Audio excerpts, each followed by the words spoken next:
बिस्मिल्लाहिर्रहमानिर्रहीम। मैं एक पाकिस्तानी मुजाहिद जो ख़ुद को जहाद कश्मीर में शामिल कर चुका हूँ। वीडियो शुरू करने से पहले आप सबसे गुजारिश है कि सब्सक्रिप्शन के बटन को दबाएं और बेल आइकन पर क्लिक करें ताकि हमारी हर नई आने वाली वीडियोस आप तक सबसे पहले पहुँचती रहें। और हमारी वीडियोस पसंद आने की सूरत में लाइक शेयर करें और कमेंट सेक्शन में पाकिस्तान, पाक आर्मी और ISI जिंदाबाद का नारा लगाना न भूलें।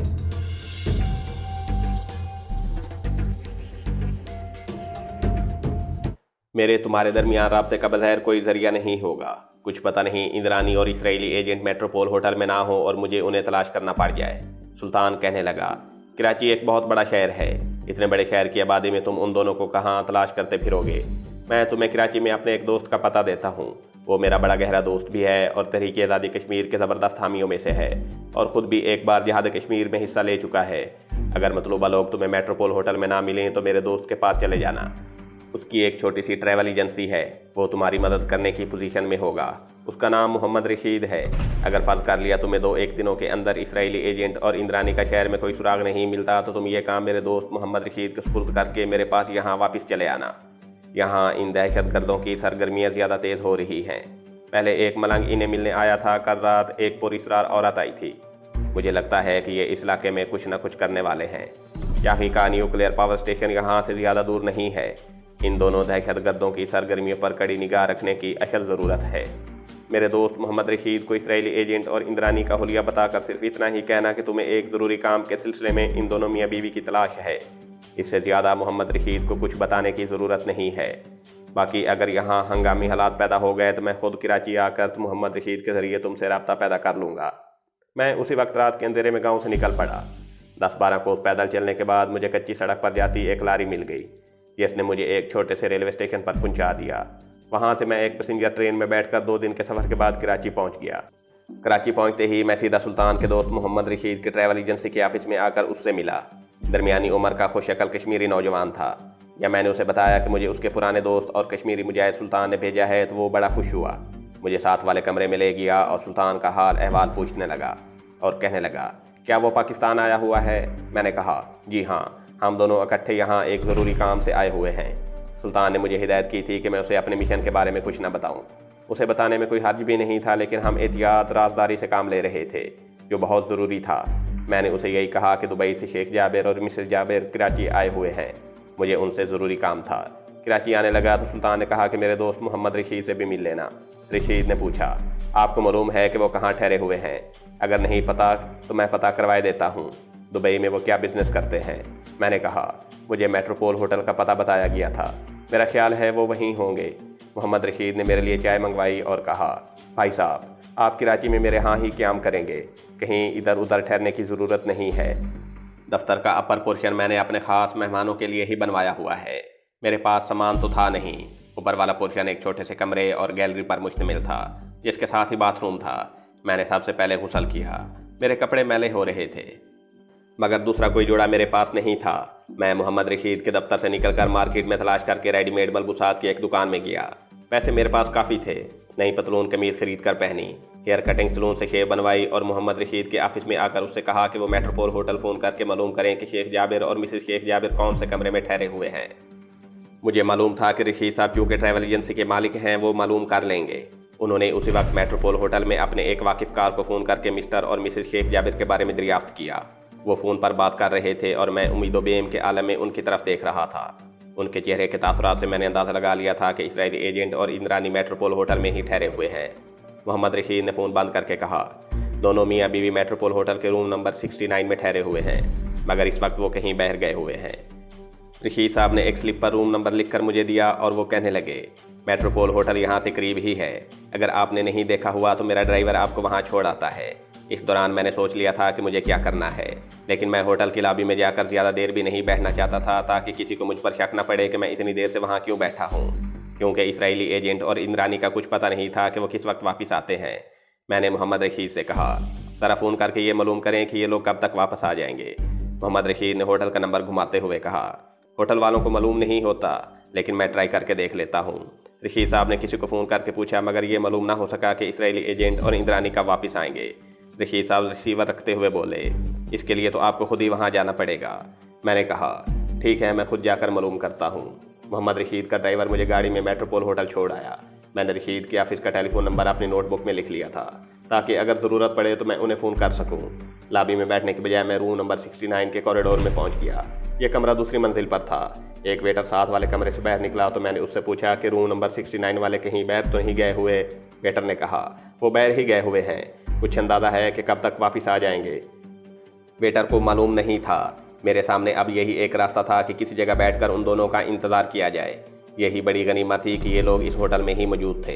अगर यहाँ ना होते तो मेरे लिए इतने बड़े शहर में उन्हें तलाश करना नामुमकिन बात थी। इंतज़ार करने की जगह होटल की लॉबी ही थी। मैं लॉबी में ऐसी जगह बैठ गया जहाँ से लॉबी का दरवाज़ा चंद कदमों के फासले पर ही था और बिल्कुल साफ नज़र आ रहा था। मुझे वहाँ बैठे अभी 2-3 मिनट ही हुए थे कि मैंने इसराइली एजेंट और इंद्रानी को दरवाजे में से आते देखा। इसराइली एजेंट के हाथ में प्लास्टिक का एक लिफाफा था। इंद्रानी ने शलवार कमीज के बजाय नीली जीन्स पहन रखी थी। दोनों लिफ्ट की तरफ चले गए। मैं खामोश अपनी जगह पर बैठा उन्हें जाते देखता रहा। जब वो लिफ्ट में सवार होकर ऊपर चले गए तो मैं सोचने लगा कि इंद्रानी से मुलाकात की क्या तरकीब हो सकती है। मुझे मालूम था कि इस सिलसिले में होटल के वो मुलाजिम जो कमरों में सर्विस करते हैं बड़े काम आते हैं। एक बैरे की शक्ल से मैं वाकिफ़ था जो रूम नंबर 69 के साथ वाले कमरे से बाहर निकला था। मैं लॉबी से उठा और लिफ्ट के जरिए होटल की पहली मंजिल पर आ गया।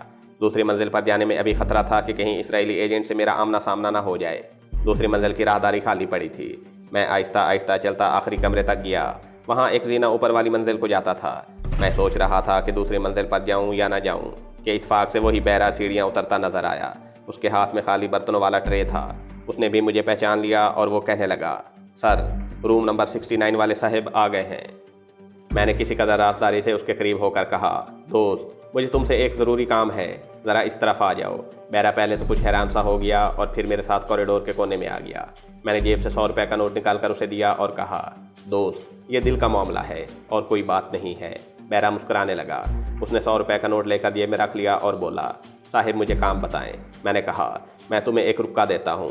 ये किसी तरह तुम रूम नंबर 69 की बेगम साहिबा तक पहुँचा दो। बेगम साहिबा ने नीली जीन्स पहनी हुई है।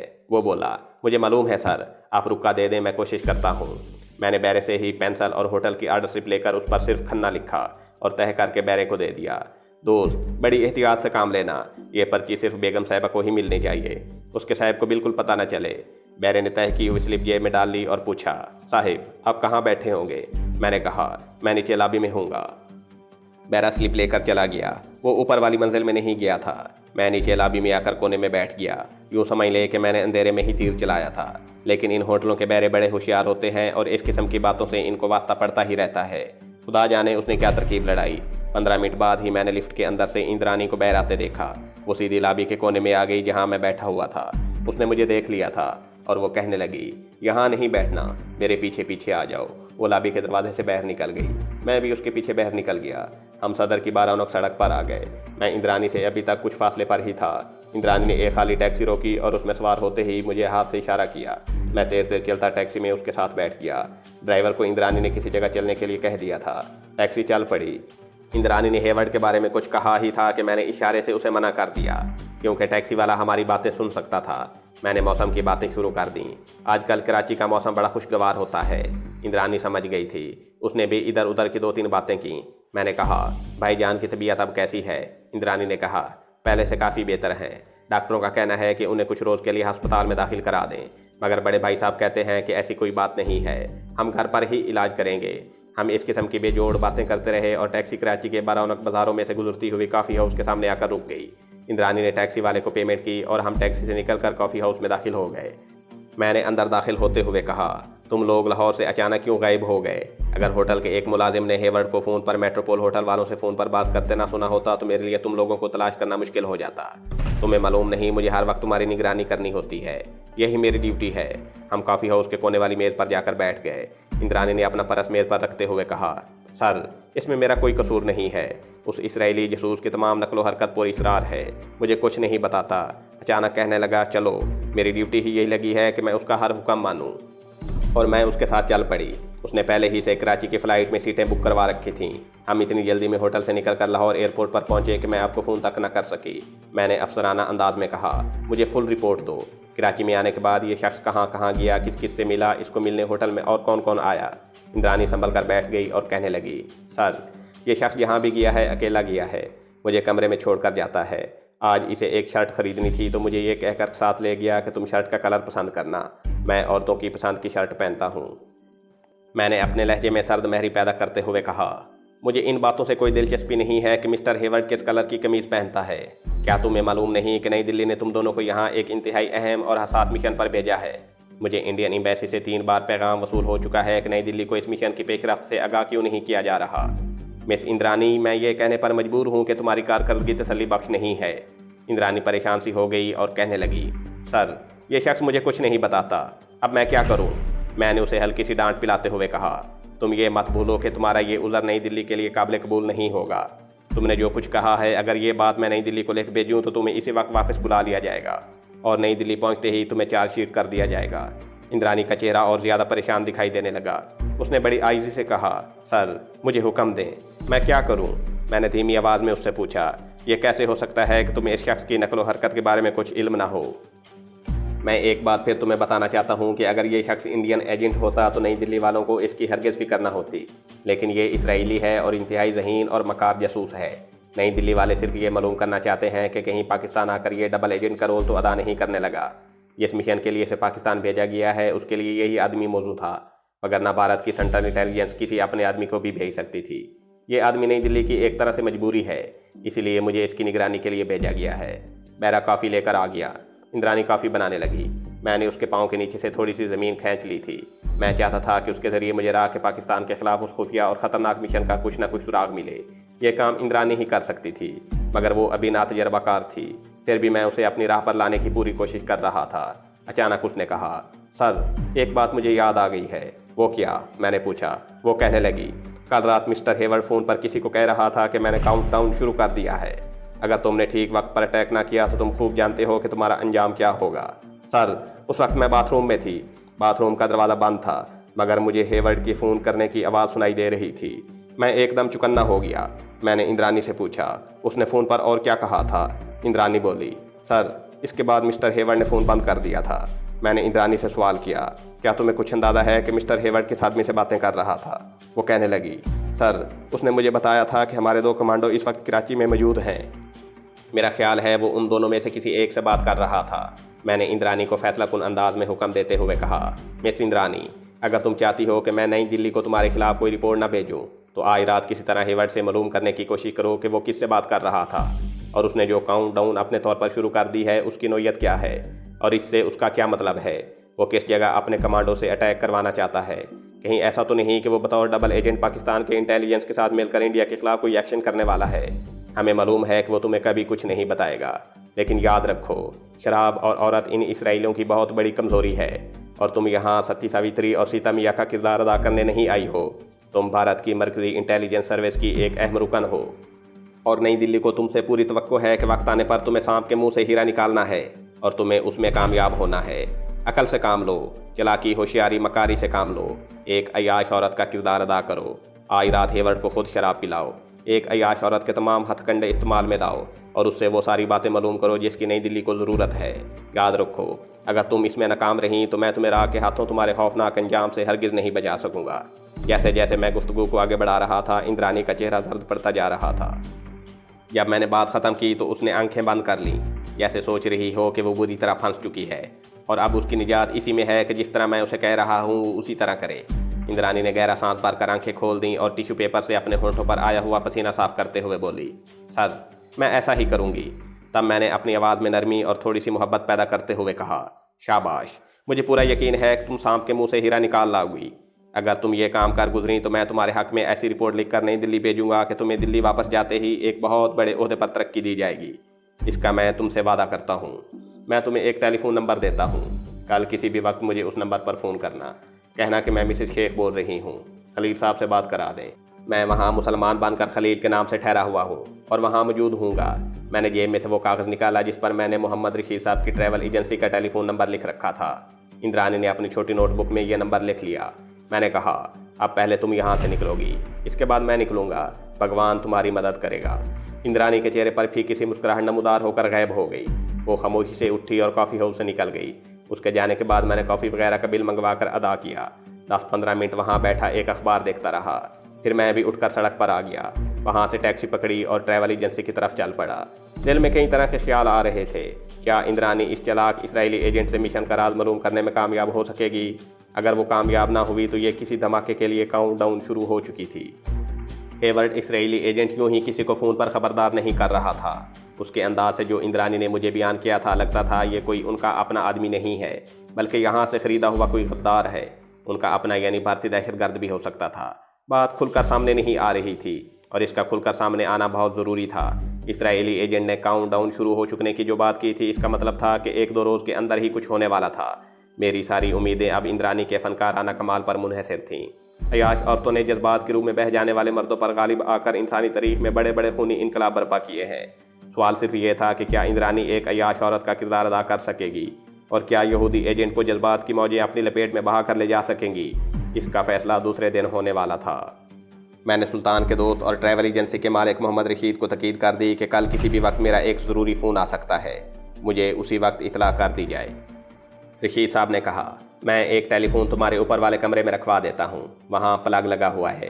कोई मेहमान वगैरह ऊपर आकर क़याम करे तो मैं एक टेलीफोन ऊपर रखवा दिया करता हूँ। रशीद साहब ने ऐसा ही किया। ऊपर कमरे में बेड के करीब टेलीफोन का प्लग लगा हुआ था।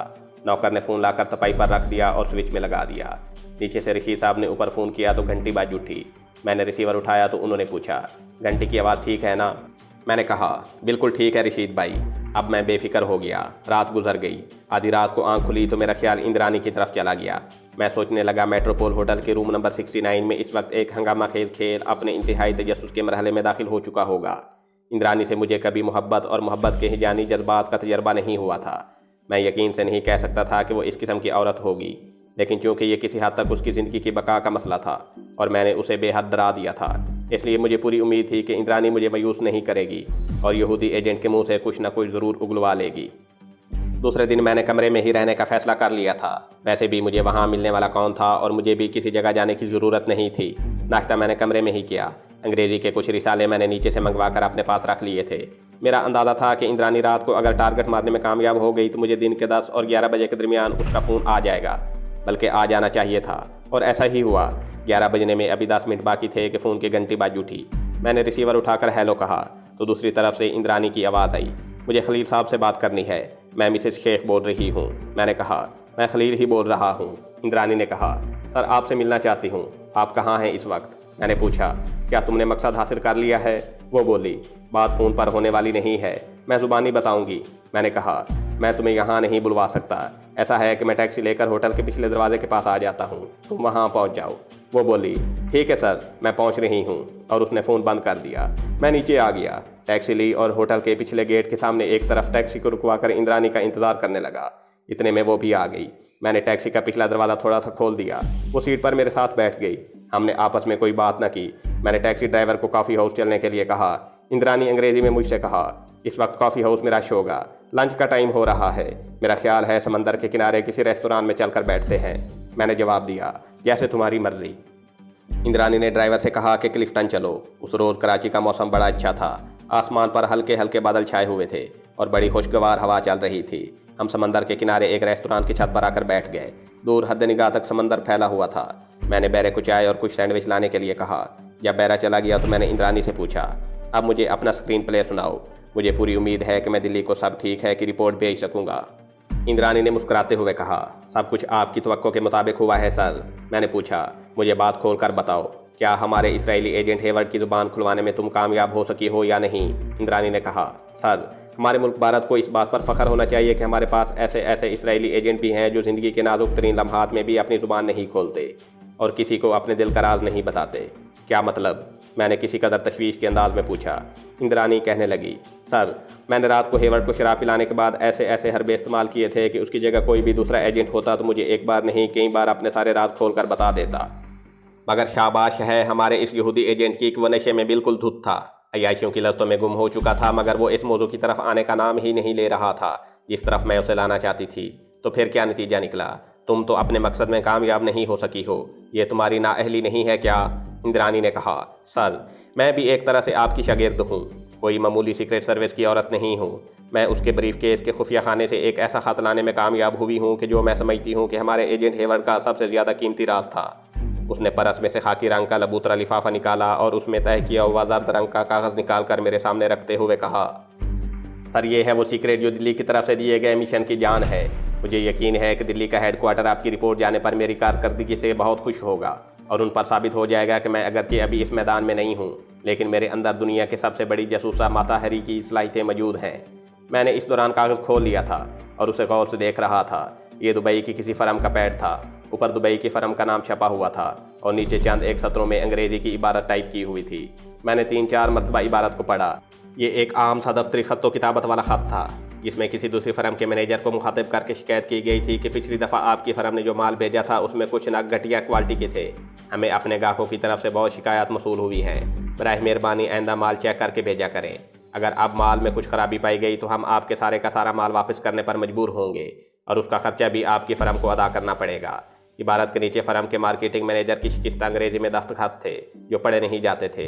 मैंने इंद्रानी के सामने टाइप किया वक़्त रखते हुए पूछा, इसमें तुम्हें कौन सा ऐसा राज मिला है कि तुम अपने आप को माता हरी के बराबर समझने लगी हो? इंद्रानी मुस्कुरा रही थी और कहने लगी, सर आप तो बड़ी अच्छी तरह से जानते होंगे कि नई दिल्ली के सीक्रेट सर्विस वाले कम्प्लेक्स में CIB के नए एजेंटों को ट्रेनिंग दी जाती है। मैंने कहा, मुझे मालूम है, मैंने खुद वहाँ ट्रेनिंग ली थी।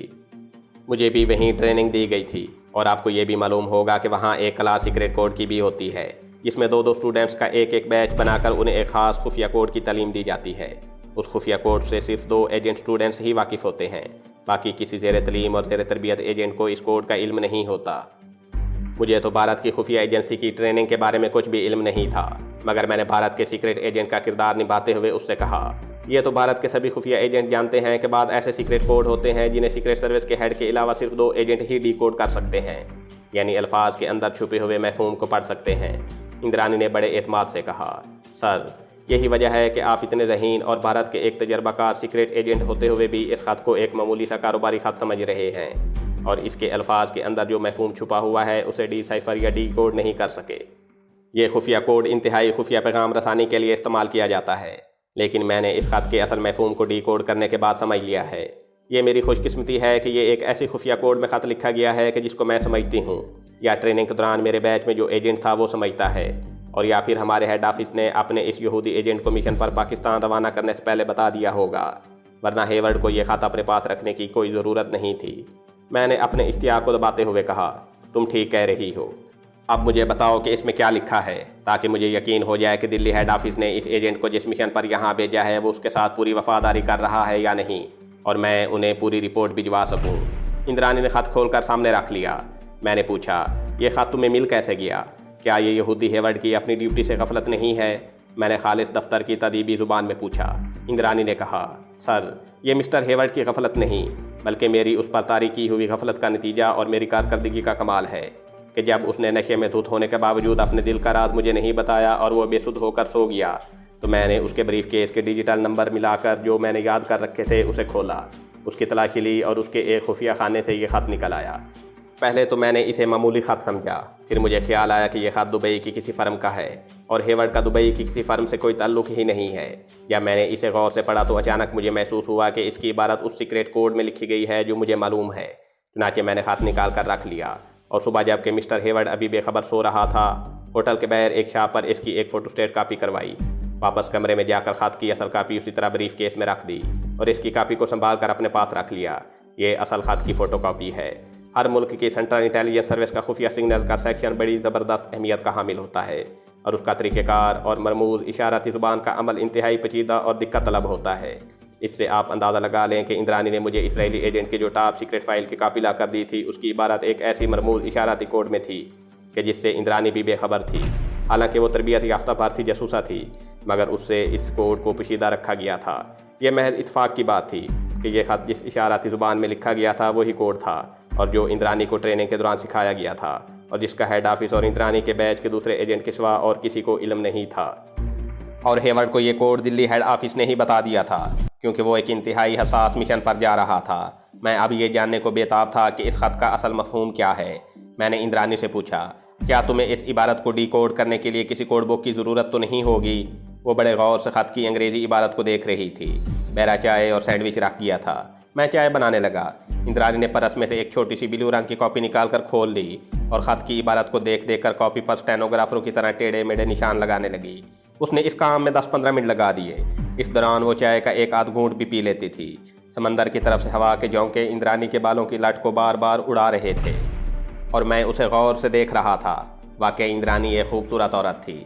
मैं दिल में सोच रहा था कि इस औरत को अगर इल्म हो जाए कि मैं असल में कौन हूँ, यानी मैं भारत की इंटेलिजेंस सर्विस का ओहदेदार नहीं हूँ बल्कि कश्मीरी मुजाहिद हूँ और इन लोगों के पाकिस्तान दुश्मन मंसूबे को खाक में मिलाने के लिए काम कर रहा हूँ, तो इसका क्या हाल होगा। आखिर इंद्राणी ने पेंसिल मेज़ पर रख दी और चाय का एक घूंट लेने के बाद कहने लगी, सर अब मैं आपको बताती हूँ कि इस खत का असल मफहूम क्या है। उसने नज़रें अपनी कॉपी पर लगाए हुए टेढ़े मेढ़े स्टेनोग्राफरों वाले निशानात पर लगा दी और आहिस्ता आहिस्ता उर्दू में ख़त की इबारत का खुफिया मफहूम सुनाना शुरू कर दिया।